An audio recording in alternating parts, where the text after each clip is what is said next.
کیا ہم عید میلاد النبی نہیں مناتے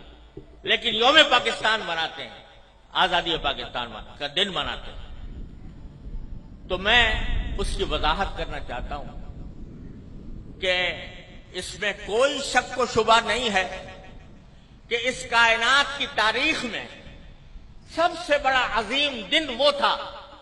جس میں اللہ تبارک و تعالی نے اس کائنات کی ہدایت کے لیے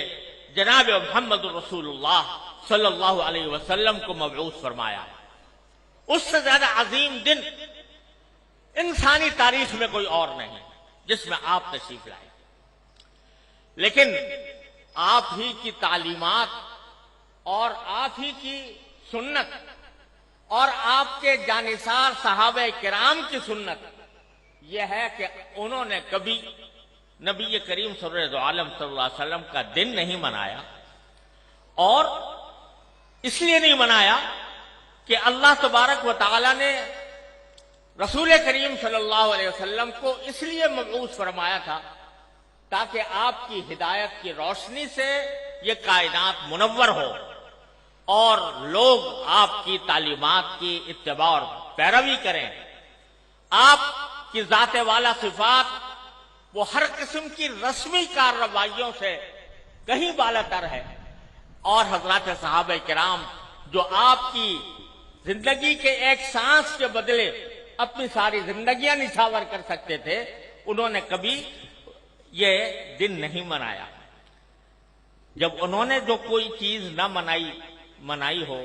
اور انہوں نے اس سے اعتراض کیا ہو اور اس کے بجائے ساری زندگی اتباع سنت کی کوشش کی ہو،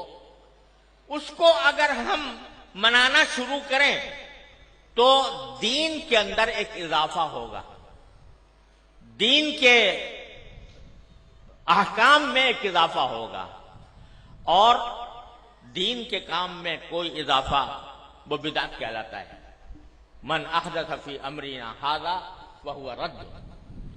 تو وہ بدعت بن جاتا ہے کیونکہ وہ ایک مذہبی معاملہ ہے۔ عید میلاد النبی مذہبی تقریب کے طور پر منائی جاتی ہے، مذہبی عید کے طور پر، عید کا نام اس کا رکھا گیا ہے، اور وہ مذہبی تقریب ہے، اور مذہبی تقریب اگر کوئی شخص مذہب کا حصہ سمجھ کر وہ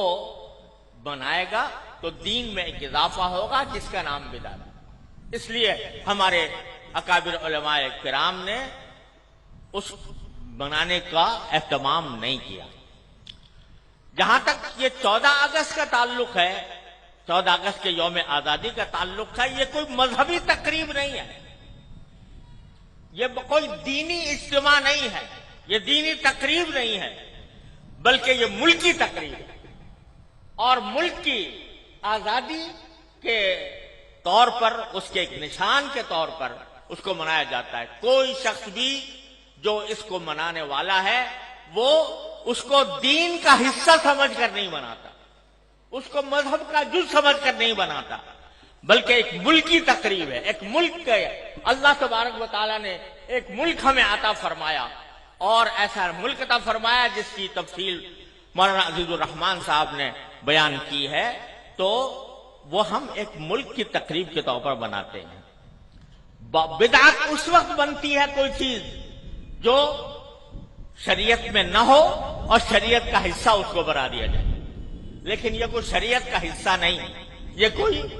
دین کا کوئی دینی تقریب نہیں، دینی عید نہیں، دینی مذہب نہیں، دین کا کوئی مذہبی حصہ نہیں،